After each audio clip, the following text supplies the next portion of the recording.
లేదా కాలక్రమంలో సత్యవాక్య విభజన అనేది కూడా మీరు ఎలాగ అనుకూలంగా ఉండాలో రాసుకోండి. బైబిల్ని చదివేటప్పుడు మనము ఒకదాని వెంట ఒకటి కొన్ని మధ్యలో అక్కడక్కడ జరిగిన విషయాలను వేరే స్థలాల్లో రాయటం జరిగింది. దాన్ని మనం అర్థం చేసుకోవాలంటే కాలక్రమంలో విభజించాలి. అంశక్రమంలో చూసాం మనం. ఏంటి అంశక్రమంలో? పాత నిబంధన, క్రొత్త నిబంధన, ఒకదాని వెంట ఒకటే. కాలాన్ని కూడా చూసాం. ఏంటది? పితరుల కాలము, యూదుల కాలము, క్రైస్తవ కాలం అని ఒక అంశంలో దాన్ని 3 భాగాలుగా డివైడ్ చేసి చూసాం. ఇక దాన్ని పాత నిబంధన ఒక 4 భాగాలు, క్రొత్త నిబంధన 4 భాగాలు కూడా చూడొచ్చు. ధర్మశాస్త్రము,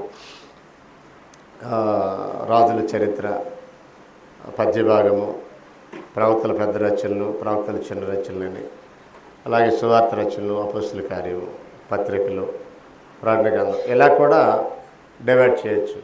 అదంతా వదిలేసి మనం దాటుకుంటూ వచ్చేస్తాం. ఇప్పుడు మనం కాలక్రమ విభజన, దీన్ని క్రొనలాజికల్ ఆర్డర్ అంటారు. క్రొనలాజికల్ ఆర్డర్ అంటే కాలక్రమంలో జరిగినటువంటి సంభవాలని మనం చూస్తాం. ఒకసారి కాలక్రమ విభజనలో మొదటగా మనం ఏం చేస్తామంటే,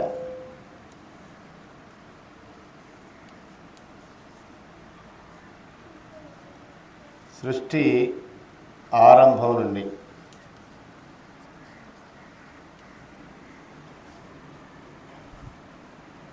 బాబేలు గోపురం వరకు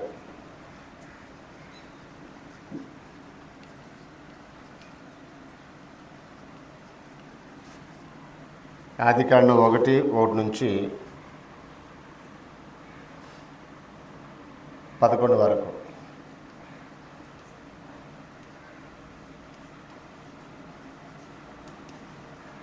ఆదికాండం 1:1 నుంచి 11 అధ్యాయాల వరకు.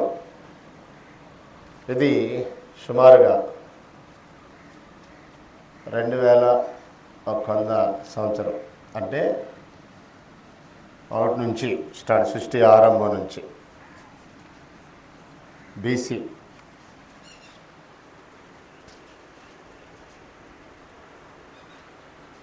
దీని తర్వాత మనం ఇదే కాలంలో ఏం చేస్తామంటే, యోబు గ్రంథం. యోబు గ్రంథం కూడా ఈ కాలానికి చెందిందే. అంటే ఆయన స్నేహితుల పేర్లు బట్టి అది ఆ కాలానికి చెందింది అని నిర్ధారించడం జరిగింది. ఎక్కువ మంది నమ్మేది ఏంటంటే, ఆదికాండం 11 అధ్యాయం తర్వాత ఒక భక్తుడు జీవించిన జీవన విధానాన్ని బట్టి ఒక గ్రంథం రాయబడింది. ఆ గ్రంథము వాస్తవానికి పొయిటికల్ లిటరేచర్లో, లేదంటే విజిడమ్ లిటరేచర్ అని కూడా అంటారు. పొయిటికల్ అంటే పద్య విభాగం అంటారు, జ్ఞాన సాహిత్యాలని పిలుస్తారు. పొయిటికల్ లిటరేచర్ అంటే పద్య భాగము, జ్ఞాన సాహిత్యాలంటే విజిడమ్ లిటరేచర్ అని పిలుస్తారు. అది 5 పుస్తకాలు ఉన్నాయి. యోబు గ్రంథము, కీర్తనలు, సామెతలు, ప్రసంగి, పరమగీతాలు. 5 పుస్తకాల్లో యోబు గ్రంథాన్ని చేర్చారు. యోబు గ్రంథం ఎక్కడ ఉందనంటే ఎస్తేరు తర్వాత ఉంటుంది మనకి ఆర్డర్లో చూస్తే. కానీ క్రొనలాజికల్ ఆర్డర్లో పెట్టి చదివితే ఎక్కడ తీసుకొచ్చి చూడాలి? ఆదికాండం 11 అధ్యాయం తర్వాత దాన్ని చదవాలి వాస్తవానికి. అంటే ఇలాగా చదవటం అంటే ఇప్పుడు 11 అధ్యాయాలు చించేసి యోబు గ్రంథం తీసుకొచ్చి ఇక్కడ పెట్టుకొని చదవటం కాదు దాని అర్థం. 11 అధ్యాయాల తర్వాత యోబు గ్రంథం చదివితే ఆ కాలంలో ఒక భక్తుడు. ఇప్పుడు మనము న్యాయాధిపతుల గ్రంథంలో చదివినప్పుడు అక్కడ రూతు గ్రంథం ఉంటుంది. రూతు అనే ఒక క్యారెక్టర్ని ప్రజెంట్ చేయడానికి న్యాయాధిపతుల కాలంలో జరిగిన ఒక సంభవాన్ని, బోయాజును గురించి, నయోమిని గురించి, రూతును గురించినటువంటి ఒక చరిత్రను అక్కడ రికార్డ్ చేయడానికి రాసినటువంటిది. అది ఎలాగో న్యాయాధిపతుల కాలంలో. ఇప్పుడు యోబు చరిత్ర కూడా పితరుల కాలంలో జరిగినటువంటి ఒక సంభవం. అది ఒక భక్తుని యొక్క చరిత్ర. ఇక్కడ మనం ఒకటి గమనించాలి. మత్తయి సువార్త వంశావళులు రాసినప్పుడు కానీ, భక్తుల సహనాన్ని గురించి, యోబుని గురించి రాసినప్పుడు కానీ, భక్తులలో ఉన్నటువంటి ఆ భక్తి విషయాల్ని గ్రంథంలో గ్రంథస్థం చేయడానికి గల కారణం ఏంటి అంటే, వారి నుంచి ఏవో మనం నేర్చుకోవాలనేది దేవుడు కోరుతున్నాడు. క్రొత్త నిబంధనలో యోబు యొక్క సహనాన్ని గురించి మాట్లాడతాడు యాకోబు. ఎందుకు మాట్లాడాడు యాకోబు? యోబుకున్న చట్టం మనకుందని కాదు, ఆయనకి ఇచ్చిన చట్టంలో ఆయన ఎలా బ్రతికాడు, నీకు ఇచ్చిన చట్టంలో నువ్వు ఎలా బ్రతకాలని చెప్పడానికి ఒక రోల్ మోడల్గా చూపించడానికి ఉపయోగిస్తాడు. రాహాబు అనే వేశ్యని గురించి మాట్లాడాడు యాకోబు. విశ్వాసము క్రియలతో కూడింది ఉండాలంటే ఇదిగో అబ్రహాం పక్కన ఎవరని చెప్పాడు? రాహాబుని గురించి మాట్లాడాడు. ఎందుకు అక్కడ ఒక అన్య స్త్రీని ఇక్కడ తీసుకొచ్చి మాట్లాడుతున్నాడు? ఆవిడ ప్రదర్శించిన విశ్వాసపు తీరు నేడు మనకి ఆదర్శం. అది మనం అలాంటి ఒక కమిట్మెంటు, అంటే కళ్ళతో చూసిన వారు అరణ్యంలో రాలిపోయారు, చెవులతో ఉన్న ఈమె చరిత్రలోకి ఎక్కింది. కళ్ళతో చూసినటువంటి వాళ్ళు దేవుని గొప్ప కార్యాలని అరణ్యంలో రాలిపోయారు. బయలుదేరిన వారు లక్షల మంది అయితే ప్రవేశించిన వారు ఇద్దరే. ఎందుకు రాశాడు ఆవిడ గురించి ప్రత్యేకంగా గ్రంథంలో? చాలామంది ఉన్నారు కదా ఇశ్రాయేలీలో, వాళ్ళందరూ కాకుండా ఈ ఎరుకో పట్టణస్త్రాల గురించి ఎందుకు రాయాలి? పైగా ఆవిడ వృత్తిరీత్యా వేశ్య అంటున్నాడు. అంటే ఆమె చూసిందా ఎర్ర సముద్రం ఎండిపోయాలి అవటం? చూడ, చెవులతో వింది. చూసిన వాళ్ళు ఏమైపోయారు? అరణ్యంలో రాలిపోయారు. అంటే వాళ్ళకంటే ఈవిడ ఉన్నతమైన విశ్వాసాన్ని ప్రదర్శించింది. అందుకని అబ్రహాం పక్కన విశ్వాసానికి క్రియలతో కూడిన వ్యక్తులను ప్రదర్శించినప్పుడు యాకోబు రాహాబుని ప్రస్తావించాడు. యాకోబు పత్రిక 2వ అధ్యాయం. కాబట్టి అక్కడక్కడ భక్తుల యొక్క చరిత్రని గ్రంథంలో రాయటం గల ఉద్దేశం ఏంటంటే భక్తి ఉంటే ఇలాగుంటారు మనుషులని చెప్పడానికి.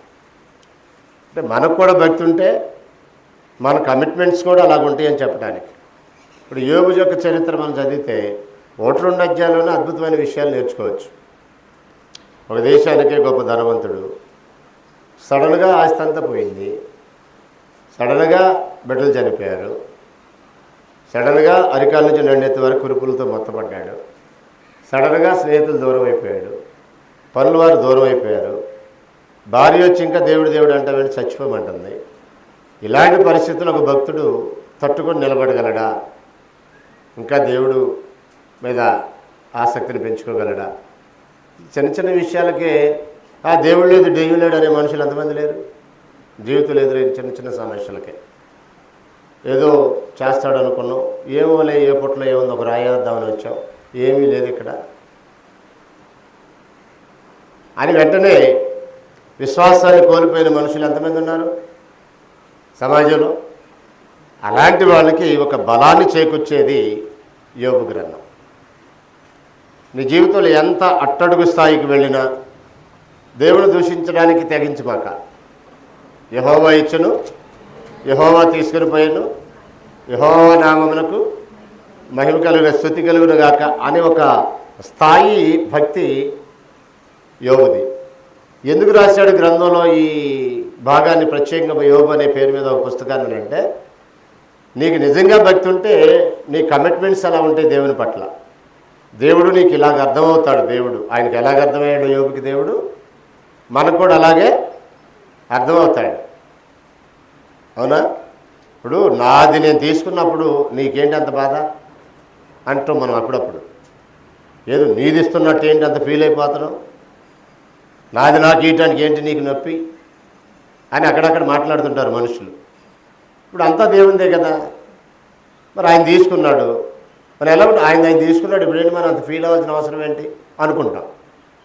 అంటే దేవుడు అంటే అర్థమైనప్పుడు, మనమేంటో అర్థమైనప్పుడు. సమస్య ఏంటంటే మనమేంటో కూడా మనకు సరిగ్గా అర్థం అవ్వదు. ఆయన ఏంటో మనకు అర్థం కావట్లే. ఆయనంటే ఇది అని మనకు అర్థమైనా, మనమంటే ఇది అని మనకు అర్థమైనా, ఒక యజమాని అంటే ఇది అని మనకు అర్థమైనా, ఆయన కింద పనిచేసే మనం ఇది అని అర్థమైనా, అక్కడ మనం ఎలా ఉండాలో మనకు అర్థమవుతుంది. ఇప్పుడు కిరణ్ ఒక సంస్థలో నాకు ఒక కంపెనీలో పనిచేస్తున్నాడు. అక్కడ ఒక హైర్ అథారిటీ ఆఫీసర్స్ ఉంది. వాళ్ళేంటి, వాళ్ళ అధికారం ఏంటి అర్థమయ్యి, ఇతనేంటి, ఇతని పని ఏంటి, ఇతని పవర్ ఎంతవరకు అనేది అర్థమైతే అక్కడ ఎలా ఉండాలో అలా ఉంటాడు ఒక ఎంప్లాయ్. డిస్ట్రిక్ట్ మెజిస్ట్రేట్ ఉంటాడు, అక్కడ ఫైల్ అందించే ఫ్యూన్ కూడా ఉంటాడు, మధ్యలో చాలామంది ఉంటారు. ఒక కలెక్టర్ కింద ఫైల్ అందించే ఫ్యూన్ ఉంటాడు, కలెక్టర్కి ఫ్యూన్కి మధ్యలో చాలా కేటగిరీస్ వర్కర్స్ ఉంటారు. కలెక్టర్ అంటే ఏంటో అర్థమైతే ఫ్యూన్ దగ్గర నుంచి మిగిలిన వారందరూ కూడా ఎలా ప్రవర్తించాలో అర్థమవుతుంది. అసలు ఆయనంటే ఒక ఫ్యూన్ లాగా నువ్వు ఫీల్ అయ్యావనుకో, ఆయన రాగానే దర్జా కాలు మీద కాలు వేసుకొని కూర్చుంటావు. ఫ్యూన్ రాగానే కలెక్టర్ గారి కింద పనిచేసేటటువంటి హైర్ అథారిటీ సిబ్బంది ఎవరైతే ఉన్నారో వాళ్ళు లెగరు. ఎందుకు లెగరు? అతను ఫ్యూన్ కనుక. కానీ కలెక్టర్ గారు రోజు రాగానే లేచి నమస్కారం చేస్తారు. ఎందుకని? అతనేంటి అర్థమైంది కనుక. ఇప్పుడు దేవుడు అంటే ఏంటో అర్థమవుద్ది భక్తుడైతే. భక్తుడికి దేవుడు అంటే ఏంటో అర్థమవుద్ది. అర్థమైనప్పుడు ఎలా ఉంటాడు భక్తుడు? దానికి యోబు గ్రంథం చెప్పింది. అందులో నేర్చుకోవాల్సిన మరొకటి ఏంటంటే, దేవుడు ఏం చేయడానికైనా సమర్థుడు అనేది కూడా నేర్పిస్తాడు. యోబు జీవితాన్ని చదివినప్పుడు పోగొట్టుకున్న దానికంటే రెట్టింపు చేయగల సమర్థుడు ఆయన అనేది కూడా నేర్పిస్తాడు. జరిగింది ఆ పుస్తకం మనం చదివినప్పుడు ఆఖరి అధ్యాయంలో అదే చెప్తాడు. అందులో ఇంకేమి నేర్చుకోవచ్చు అంటే, చెప్పుడు మాటలు విని తన బుద్ధికి మించినటువంటి మాటలు మాట్లాడే పరిస్థితులు కూడా వచ్చేస్తాయని నేర్పిస్తాడు.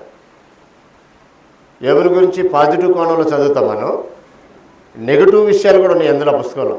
తన బుద్ధికి మించి మాట్లాడిన సంగతులు ఉన్నాయి అన్నాడు. క్షమాపణ కోరాడు.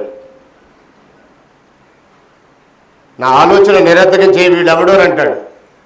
నా బుద్ధికి మించిన మాటలే మాట్లాడాను అని అంటాడు. అంటే ఎంత బాగా అర్థం చేసుకున్నవాడు కూడా, దేవుణ్ణి ఎంత బాగా అర్థం చేసుకున్నవాడు కూడా, యెహోవా ఇచ్చిన యెహోవా తీసుకుని పోయిననే స్థాయిలో దేవుణ్ణి అర్థం చేసుకున్న వారు సైతం ఆ ఆటుపోట్లకి, చూటుపోటు మాటలకి, ఏమి నమ్మావు, ఏం చేశాడు నీ దేవుడు, నువ్వు నమ్మావు, ఏం చేశాడు నీకు అని ఎవరెవరో ఏదేదో మాట్లాడుతుంటే వెంటనే నీలో ఉన్న విశ్వాసం సన్నగిల్లిపోయి ఆ దేవుని మీదే అసహనంగా మాట్లాడే పరిస్థితి కూడా యోబు వచ్చిన సందర్భాన్ని కూడా మనం చూస్తాం. అంటే పుస్తకాన్ని చదివేటప్పుడు కొంచెం డీటెయిల్ చదివితే ఇవన్నీ మనకి కనిపిస్తాయి.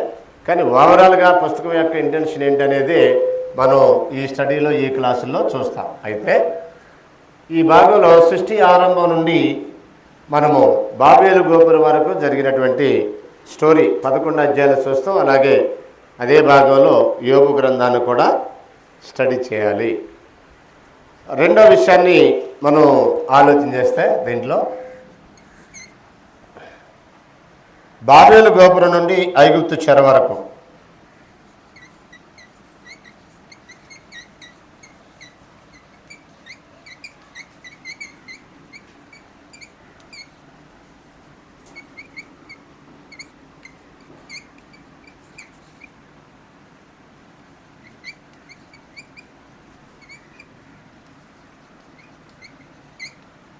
బాబేలు గోపురం నుండి ఐగుప్తు చెర వరకు 12వ అధ్యాయం నుంచి 50వ అధ్యాయం వరకు, ఆది కాండము 12వ అధ్యాయం నుంచి 50వ అధ్యాయం వరకు ఉన్న భాగంలో మనము సుమారుగా ఈ భాగంలో చెదిరిపోవటం, దేశాలకు స్థిరపడటం, అబ్రహాముని వెళ్ళటం, అబ్రహాము నుంచి వాళ్ళు 75 మంది ఐగుప్తు దేశానికి చెరగా వెళ్ళటం, అక్కడ సుమారు ఒక 400 సంవత్సరాలు పైబడి వారు బానిసలుగా ఉండటం, ఇలాంటి విషయాలన్నీ కూడా ఈ భాగంలో మనం చూస్తాం. ఇది సుమారుగా 21 నుంచి 1800 అంటే సుమారు ఒక 200 సంవత్సరాలు స్టోరీ.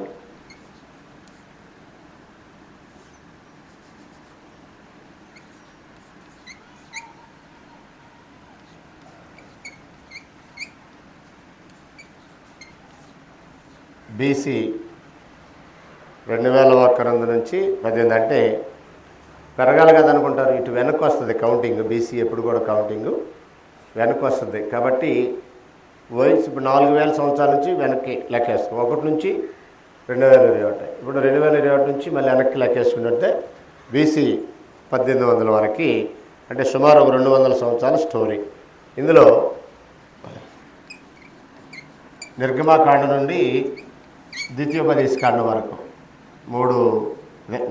4 పుస్తకాల్లో ఉన్న స్టోరీ. ఇందులో మోషే జననం, మోషే పెరగటం, ఆయన యొక్క 120 సంవత్సరాల జీవితం, ఆయన ద్వారా ఇశ్రాయేలుల యొక్క విమోచన,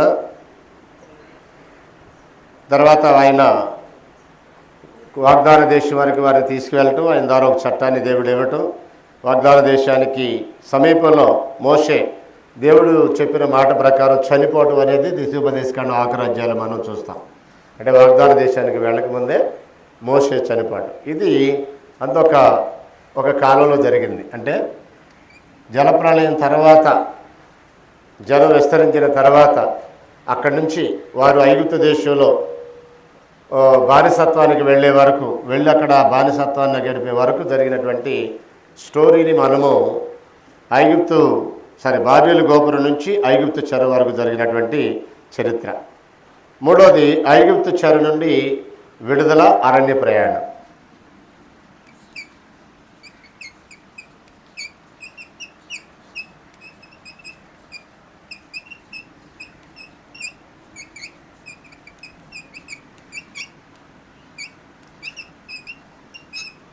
అరణ్య ప్రయాణం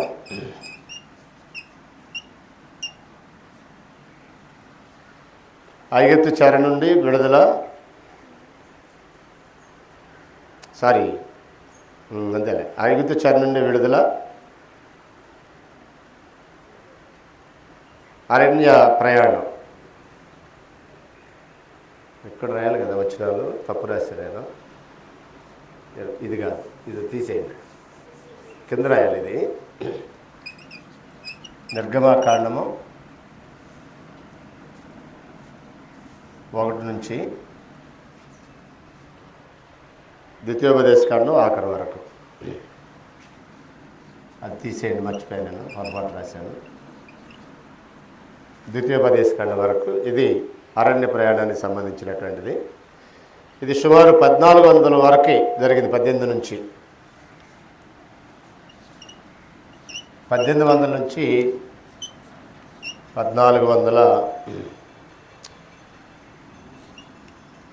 సుమారుగా.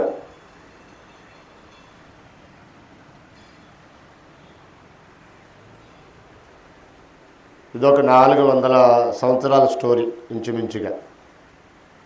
ఐగుప్తు నుండి విడుదల పొందిన తర్వాత అరణ్య ప్రయాణము.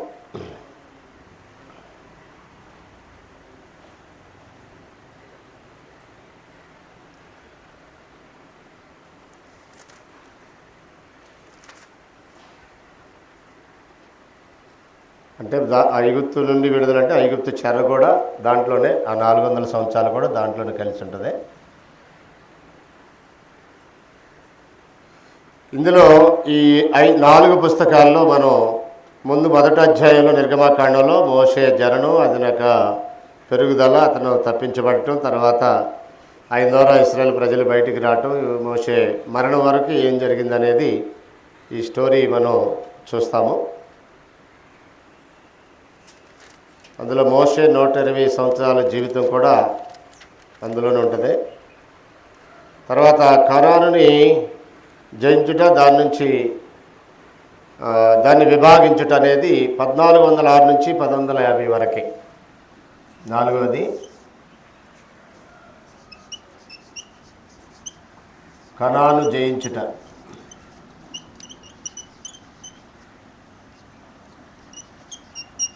దానిని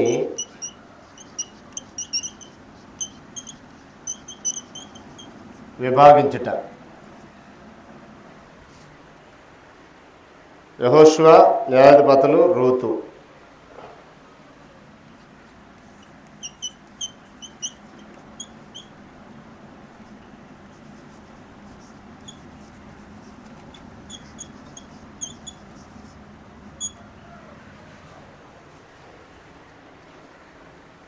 యెహోషువ, న్యాయాధిపతులు, రూతు గ్రంథం.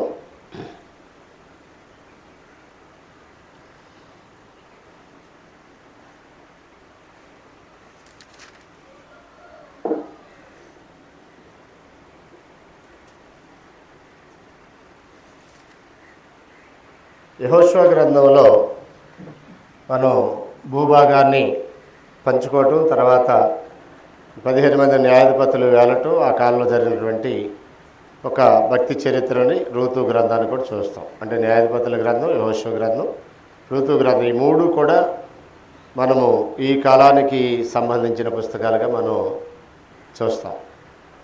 ఇది BC 1406 నుంచి 1150 వరకు, 1406 నుండి 1150 BC,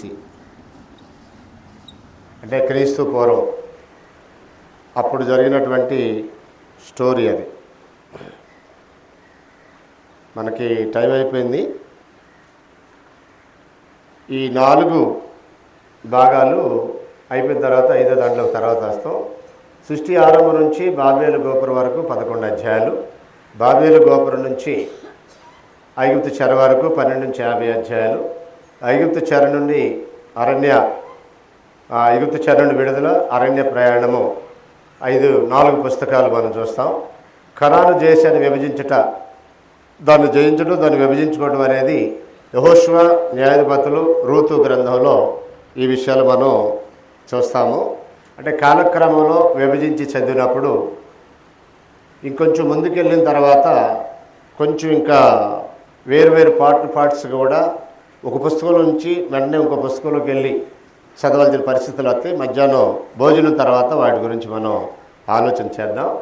ఇది కాలక్రమంలో అంటే క్రొనలాజికల్ ఆర్డర్లో బైబిల్ని విభజించి చదవటం అనేది చూస్తాము. క్రొనలాజికల్ ఆర్డర్లో ఇప్పుడు ఎలాగైతే ఆదికాండం 11వ అధ్యాయం తర్వాత యోబు గ్రంథ చరిత్ర చదవాలో, అలాగే రాజుల కాలంలోకి వచ్చిన తర్వాత ఒక రాజు గురించి 2-3 పుస్తకాల్లో ఉంటుంది. అంటే రాజుల గ్రంథంలో ఉంటుంది, ప్రవక్తల గ్రంథంలో ఉంటుంది, దీన్ని కలిపి చదవాలి. ఇంకా దావీదుదైతే కీర్తనలో కూడా ఉంటుంది.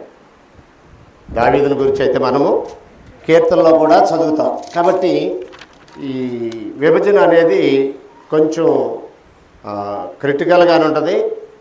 అయినా మనం ఇబ్బంది పడక్కర్లేదు. పుస్తకాలు చదివేటప్పుడు ఇప్పుడు దావీదుని గురించి చదివినప్పుడు దావీదుకి సంబంధించి ఇప్పుడు సమూయేలు మొదటి గ్రంథం 17వ అధ్యాయంలో ఏం జరిగింది, ఆ సంబంధించిన ఆ కాలంలో ఏ పుస్తకాలు రాశాడు. అలాగే సమూయేలు 2వ గ్రంథంలో ఇప్పుడు బత్షెబా గురించి సందర్భంలో ఎక్కడ కీర్తన రాశాడు, దావీదుని సౌలు తరుగుతున్నప్పుడు ఏ కీర్తనలు రాశాడు. అంటే ఆ కీర్తనలో కూడా ఈ సమూయేలు గ్రంథం చదివేటప్పుడు ఆ కీర్తనలు కూడా చదవటం వల్ల ఏంటంటే ఆ సమయంలో ఆయన ఎలాంటి పరిస్థితులు అనుభవించారనేది మనకు అర్థమవుతుంది. ఇప్పుడు కీర్తనలు అనగానే సమూయేలు గ్రంథంలో జరిగినటువంటి దావీదు రాసిన కీర్తనలని సాధారణంగా అంటారు. ఇప్పుడు దావీదు కీర్తనలు ఏ సందర్భంలో రాశాడు? సమూయేలు గ్రంథం 17వ అధ్యాయం తర్వాత 18వ అధ్యాయం తర్వాత సౌలు చేత తరంబడిన దగ్గర నుంచి రాజు అయిన తర్వాత ఏ కీర్తనలు రాశాడు, అసలు సౌలు చేత తరంబడినప్పుడు ఏ కీర్తనలు రాశాడు, రాజు అయిన తర్వాత ఏ కీర్తనలు రాశాడు, అవి కూడా చదివితే అప్పుడు సమూయేలు గ్రంథంలో దావీదులకు వచ్చినటువంటి ఒక వివరణ మనం గ్రహించడానికి కుదిరింది.